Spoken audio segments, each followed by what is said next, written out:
Bom dia, boa tarde ou boa noite, sejam bem-vindos a mais uma aula da disciplina de grafos. Vamos começar? O roteiro para a aula de hoje a gente vai ver o algoritmo de Ford-Fulkerson, que é um algoritmo que resolve o problema de fluxo máximo que nós definimos aqui na aula passada. Vamos analisar a complexidade desse algoritmo e vamos ver como ele pode ser melhorado, reduzindo um pouco a sua complexidade. Então vamos recapitular o problema do fluxo máximo, que é o seguinte: eu tenho um grafo direcionado com capacidade nas arestas, dois vértices específicos, ST, origem e destino, e nosso problema é determinar o fluxo máximo entre o vértice S e o T. Então, qual é a maior quantidade de fluxo que eu consigo escoar por essa rede, saindo do vértice S e chegando ao vértice T. Então, a gente pode pensar no algoritmo para esse problema, um algoritmo guloso, que basicamente começa com fluxo zero em todas as arestas, e aí procura um caminho P, direcionado desse grafo, entre S e T. Então, se eu encontro um caminho P, o que eu posso fazer? Eu posso olhar para as capacidades dessas arestas para ver se ainda tem, digamos, capacidade disponível com relação ao fluxo que já está passando nas arestas. E aí, se tiver, eu posso aumentar o fluxo nesse caminho, saturando pelo menos uma aresta do caminho. E saturar aqui é adicionar fluxo, tal que ao menos uma aresta desse caminho tenha fluxo igual à sua capacidade. Beleza, então isso empurra o fluxo de S para T, e aí eu repito, eu busco por um caminho ST que ainda tenha capacidade, encontro o gargalo desse caminho, saturo esse caminho e vou de novo. Eu faço isso de maneira repetida até não encontrar mais um caminho ST que tenha capacidade disponível. Nesse momento o algoritmo para e eu encontrei então uma alocação de fluxo para a minha rede. Então vamos ver aqui o guloso em ação. Imagina que essa aqui é a minha rede de fluxo, só com 4 vértices e com essas capacidades. E imagina que o algoritmo, quando ele começa, ele encontra o caminho S12T. Então o caminho S12T, no primeiro vez que você roda essa iteração, está disponível tudo, Então o gargalo desse caminho é 20, porque é a capacidade da menor aresta, A capacidade da menor aresta desse caminho é 20. Então eu passo 20 por esse caminho, ok? Repara que isso vai saturar as arestas S1 e 2T, que tem capacidade 20. E aí, bom, o algoritmo vai de novo, vai tentar encontrar um caminho que tenha capacidade disponível e não vai encontrar. Repara que para sair de S, eu posso pegar a aresta S2, mas quando eu chego no vértice 2, eu não tenho capacidade disponível. Então o algoritmo termina e retorna um valor de fluxo de 20, com essa alocação que está em vermelho. Só que isso não é o ótimo, tá? Se você olhar para essa rede de fluxo, o fluxo máximo dela, na verdade, é 30. A gente consegue sair com 20 de unidade de fluxo para o vértice 1 e 10 para o vértice 2, e aí realocar, como está mostrado na figura, e o algoritmo guloso não foi capaz de encontrar essa solução. Então esse guloso que a gente está vendo, ele não é ótimo, Ele não necessariamente retorna a alocação de fluxo máximo. E o problema dele é que ele não permite redistribuir o fluxo. Ele encontrou um caminho, ele passou fluxo por esse caminho, e isso está definitivo, Esse fluxo não vai sair daí. O que a gente quer fazer é tentar permitir que o fluxo seja redistribuído ao longo do algoritmo. Okay? Então, a ideia é justamente essa, é permitir que o fluxo possa voltar atrás e seguir por um outro caminho. Então, a gente vai construir um grafo onde isso é possível. Esse grafo é chamado de grafo residual. Então, repare que eu tenho dois grafos que eu vou trabalhar, O grafo original, que tem as arestas do grafo, com as capacidades e os fluxos que estão passando nelas, e o grafo residual, que é formado por arestas residuais, que eu vou explicar aqui, porque cada aresta original, cada aresta do grafo, vai dar origem a duas arestas no grafo residual. Tá? Uma aresta que é igual à original e uma aresta reversa. Então imagina que o V é a aresta original do problema, Então a aresta reversa correspondente é a aresta VU. Lembrando que nós estamos sempre trabalhando com grafos direcionados aqui. E no grafo residual, as arestas têm apenas capacidades, elas não vão ter fluxo. O fluxo está passando apenas no grafo original. Então, falta agora dizer como é que vai funcionar as capacidades das arestas do grafo residual. Então, quando a aresta for uma aresta original, ou seja, a aresta do grafo residual corresponde a uma aresta original do grafo, então a capacidade dela vai ser a diferença entre a capacidade da aresta do grafo original e o fluxo passando por ela no grafo original. Ou seja, é quanto falta aí para você encostar na capacidade da aresta. Bom, se a aresta for reversa, se a aresta do grafo residual for uma aresta reversa, então a capacidade dela vai ser simplesmente o fluxo que está passando pela aresta original correspondente à aresta reversa. Então vamos pegar um exemplo para ficar bem claro. Imagina que isso aqui é uma aresta do grafo original, né, do problema original. A capacidade dela é 10 e está passando o fluxo 8. Então essa aresta no grafo residual vai dar origem a duas arestas. Uma aresta que corresponde ao original e uma aresta reversa. A aresta que corresponde ao original vai ter capacidade 2. E a aresta que corresponde à aresta reversa vai ter capacidade 8. Okay? Então, repara que o grafo residual, eu vou ter todos os vértices da minha rede, né, mais arestas originais e reversas com capacidades. Dessa maneira que eu descrevi aqui. Então, vamos pegar um exemplo de construir um grafo residual por uma rede de fluxo com uma alocação de fluxo. Então, se eu olhar para essa rede de fluxo aqui, com essa alocação, isso vai dar origem a um grafo residual, que é esse daqui. Então, repara que cada aresta do grafo original dá origem a duas arestas no grafo residual e as capacidades das arestas do grafo residual, né, correspondem a essa definição que a gente deu. Então, por exemplo, a aresta 1, 2, que tem capacidade 10 e está passando o fluxo 5, vai dar origem a duas arestas no grafo residual, 1, 2 com capacidade 25 e 2, 1 com capacidade 5. Okay? Muito bom. Então, muito bom. Agora a nossa ideia vai ser aumentar o fluxo de um caminho. A gente vai de novo voltar àquela ideia do guloso de buscar um caminho, ok? E encontrar disponibilidade de fluxo nele, de capacidade nele e saturar o caminho. Ok? Então a gente vai fazer exatamente isso, só que agora o meu caminho P, que eu vou buscar entre o vértice origem e destino, vai ser feito no grafo residual. Então o grafo residual vai ser usado para buscar um caminho ST. E aí eu vou atualizar o fluxo desse caminho, aumentando o fluxo, né, que eu estou passando por ele. Então eu vou encontrar o gargalo do caminho, eu vou chamar esse gargalo de B, tá, que é a capacidade da aresta de menor capacidade. Tá? Isso é o gargalo do caminho.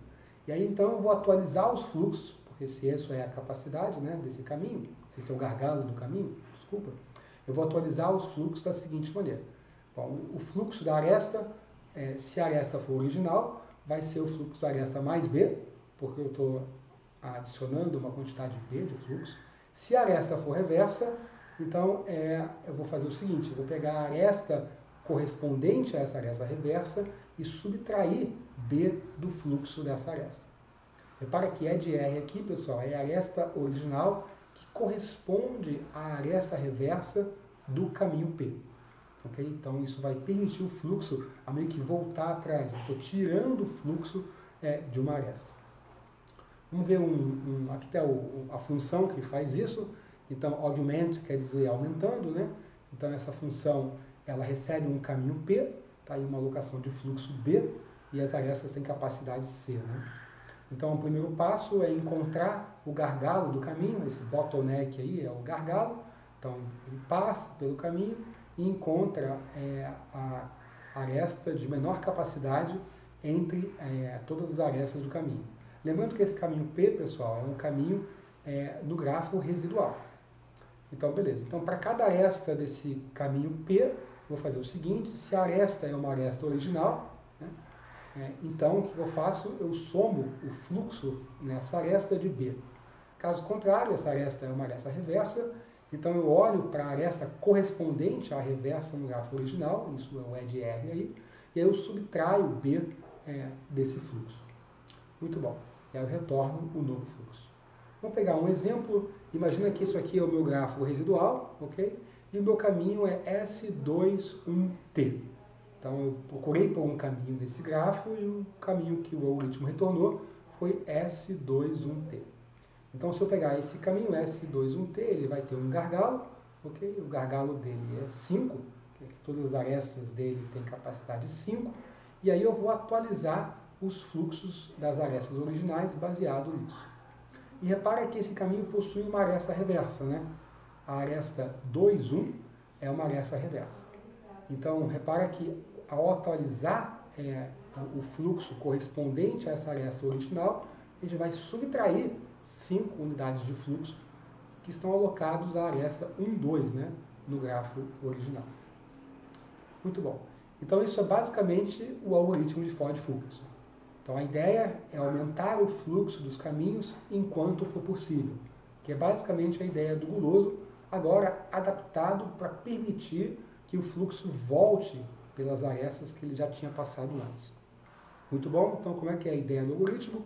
Eu inicializo todo o fluxo em zero, okay? Eu construo um grafo residual, eu descubro o caminho P nesse grafo residual, aumento o fluxo utilizando esse caminho, através do gargalo que eu encontrei. Isso vai ter que atualizar, né, o gráfico residual, porque agora eu mudei os fluxos do gráfico original. Vou atualizar o gráfico residual e vou de novo. Tá? Eu vou buscar um caminho P no gráfico residual, encontrar o gargalo desse caminho, atualizar os fluxos, atualizar o gráfico residual e por aí vai. Eu só vou parar quando eu não encontrar mais um caminho P no grafo residual, um caminho que tenha capacidade disponível, né, no grafo residual. Então está aqui um pseudocódigo de mais alto nível do que a gente vinha vendo, okay, do algoritmo de Ford-Fulkerson. Então o primeiro passo ali do algoritmo é a inicialização e a construção do grafo residual. Então depois eu entro num loop, enquanto existir um caminho aumentante, né, P no grafo residual, o que eu faço? Eu aumento o fluxo por esse caminho. Né? Esse augment aí, a gente já viu essa função, ela encontra o gargalo do caminho e atualiza os fluxos. E depois disso eu preciso atualizar o grafo residual. Então, update GF aí é a atualização do grafo residual. Então eu faço isso até não encontrar um caminho aumentante no gráfico residual e retorno esses fluxos. Muito bom. A gente pode analisar o término desse algoritmo. Vamos assumir aqui que capacidades são inteiras.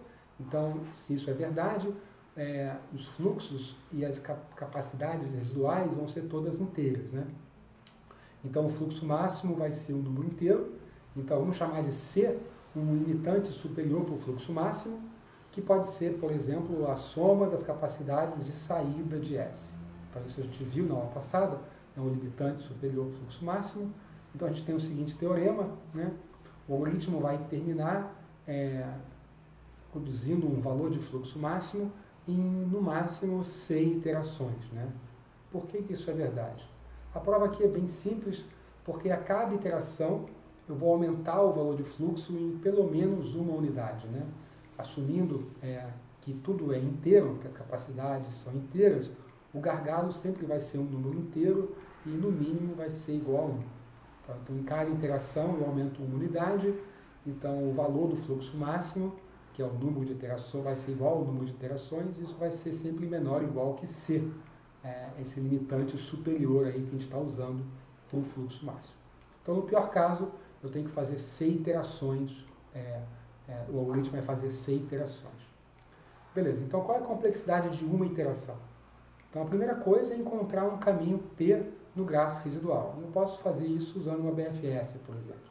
Então, é o custo de rodar uma BFS que sai do vértice S, chega ao vértice T. Então, isso tem um custo de N mais N.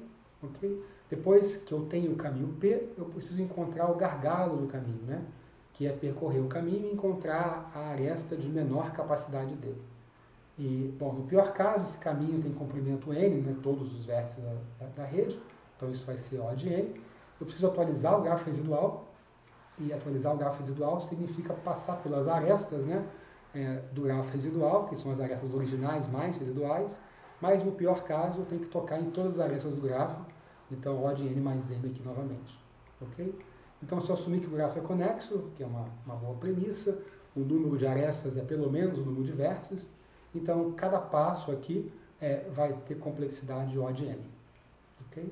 Então, com isso, cada passo tem complexidade O de M. A gente viu que eu vou precisar, no pior caso, de C maiúsculo passos, a complexidade do algoritmo é MC. Okay? Repara que esse algoritmo ele é pseudo-polinomial e não polinomial, porque C aqui é a magnitude da capacidade do fluxo máximo, né? É a magnitude do fluxo máximo, tá? Não é um número de elementos, como M, que é o número de arestas, ok? C aqui é um número que tem apenas log na base 2 de C bits, né? Como vocês sabem, e isso torna o algoritmo pseudo-polinomial. Muito bom. E a gente está assumindo aqui que a capacidade é inteira, e essa premissa é necessária para esse tipo de algoritmo, ok? Porque se a capacidade fosse em números reais, a gente poderia ter um incremento muito pequeno de uma rodada do algoritmo para outro, tá? E esse incremento muito pequeno ia dar origem a um algoritmo que roda por muitas e muitas iterações, ok? Inclusive, esse número de iterações poderia divergir, salvo precisão numérica do computador, né? Isso não vai ser possível num computador com uma precisão finita. Então, não é muito problema para a gente, porque a gente vai sempre modelar problemas reais com capacidades inteiras, como bits por segundo, carros por horas, pessoas por semana, alguma coisa assim. Okay? Então, não é uma limitação forte aqui para o uso desse tipo de algoritmo. Agora eu quero falar um pouquinho de casos patológicos, porque o número de iterações pode ser muito alto e a gente gostaria de melhorar essa complexidade do algoritmo. Okay? Então, imagina que eu estou com essa rede de fluxo aqui, ok? E tem uma capacidade 1 do vértice 1 para 2 e algo esquisito pode acontecer. Imagina que o algoritmo escolhe o caminho 1, 2, T, ok? E depois escolhe o caminho 2, 1, T. Então, repara que quando eu escolho o caminho S1, 2T, o gargalo dele é 1. Isso vai dar origem a uma aresta reversa de 2 para 1 com capacidade 1. Depois eu posso escolher o caminho S21T, passando por essa aresta reversa, e a capacidade vai ser 1 também. E se eu ficar alternando entre esses dois caminhos, a capacidade de cada um desses caminhos é sempre 1, ok? Então eu vou precisar de 200 iterações do meu algoritmo para conseguir encontrar o fluxo máximo. Okay? 200 porque aqui o fluxo máximo é 200. Muito bom. Então, repare que o algoritmo está dando volta, né? Está indo devagarzinho, de uma em uma, até conseguir encontrar o fluxo máximo. Ele vai funcionar, só que ele vai demorar 200 iterações. Então, como é que a gente pode melhorar esse algoritmo, né? Evitar ele de cair nesses casos patológicos, né? Então, uma ideia é encontrar caminhos de maior capacidade, tá? Porque esses caminhos de maior capacidade vão dar origem a maiores gargalos, eu vou empurrar mais fluxo numa rodada do algoritmo, então, consequentemente, eu vou precisar de menos rodadas, né? De menos buscas de caminhos. O problema é que encontrar o caminho de maior gargalo tem complexidade que não é linear. Se você quer de fato encontrar qual é o caminho de maior gargalo entre ST, você vai ter um custo para encontrar esse caminho que é maior do que rodar uma BFS, por exemplo. Isso não é bom porque vai aumentar o tempo de cada iteração. Okay? Então, muito bom. Então, qual a ideia aqui, para não ter que pagar esse preço, é basicamente encontrar caminhos com gargalos que são suficientemente grandes. Eu vou basicamente reduzir a restrição ao longo do algoritmo. Eu vou construir uma restrição, restringir o meu grafo residual apenas para ter capacidades altas. Então, eu vou buscar nesse grafo que tem só capacidades altas, e aí eu vou reduzir essa restrição ao longo do algoritmo. Okay? Então, essa é a ideia-chave aqui. Restringir caminhos, né, as arestas do grafo residual, para começar o grafo residual com arestas de maior capacidade. Então, vamos definir delta como sendo o nosso parâmetro de escala, então delta é um número, ok? E aí vamos definir GF de delta como sendo o grafo restrito a arestas que têm capacidade de pelo menos delta. Então, pensa no grafo residual, ok? Eu vou jogar fora todas as arestas que têm capacidade menor do que delta, vou ficar no grafo só com as arestas que têm capacidade maior ou igual a delta. Beleza. Então, como é que vai funcionar o algoritmo? Eu vou basicamente determinar a delta inicial como sendo a maior potência de 2, que não seja maior do que C, né, a capacidade de saída de S. Ok? Então aí eu usando, repara que delta é um número bem grande, né? É quase a capacidade de saída de S, né? Um pouco menor, porque é uma potência de 2. E aí eu trabalho com esse grafo, GF de delta, até que não haja mais caminho P nesse grafo. Repara que quando não tiver mais caminho P nesse grafo, não quer dizer que não tem caminho. Só quer dizer que não tem caminho nesse gráfico, que as arestas têm capacidade maior ou igual que delta. Então eu vou fazer delta dividido por 2, divido delta por 2, isso vai trazer mais arestas para o meu grafo residual, e aí eu vou de novo. Okay? Busco por caminhos nesse grafo, até não encontrar mais, e aí depois eu divido delta por 2, isso traz mais arestas, né, para esse meu grafo residual, busco por caminhos, etc. Até chegar delta igual a 1, okay? No caso de delta igual a 1, então eu estou olhando para todas as arestas de capacidade maior ou igual que 1, que é basicamente o grafo residual antes de a gente fazer qualquer tipo de restrição. Okay? Então estou de volta no caso original. Muito bom. Então a ideia aqui, né, é tentar mostrar agora que isso de fato ajuda a gente. A primeira coisa é que o número de iterações, né, que reduzem delta, o número de operações de redução de delta, é log na base 2 de C. Né, porque eu estou começando com delta uma potência de 2, e estou dividindo por 2, até chegar a 1. O número de vezes que eu faço isso é log na base 2 de C. Okay? E aí o número máximo de caminhos aumentantes, né, por um dado valor de delta, depende de delta. No começo, esse número máximo vai ser 1, ok? E no pior caso, o número máximo de caminhos que você encontrar com um delta fixo é 2m. E a gente pode mostrar isso, ok? Quem quiser ver isso, dá uma olhada no nosso livro texto. Muito bom. E aí o custo para encontrar um caminho, né, continua sendo rodar no BFS, tá? Que tem custo m. Então isso vai me dar um algoritmo cuja complexidade total vai ser m ao quadrado log de C. Tá? Porque eu pago o preço m para encontrar um caminho e eu fico num certo valor de delta por no máximo m iterações, ordem de m, e o número de rodadas, né, é log de C. Muito bom. Então, só quero terminar a aula comentando que existem outros algoritmos para resolver o problema de fluxo máximo que não dependem da capacidade das arestas, ok? Esse algoritmo nosso aqui, inclusive a versão melhorada dele, depende da capacidade das arestas. E a boa notícia é que esse algoritmo melhorado, ele é polinomial, porque aparece ali log de C, tá? E não o valor de C.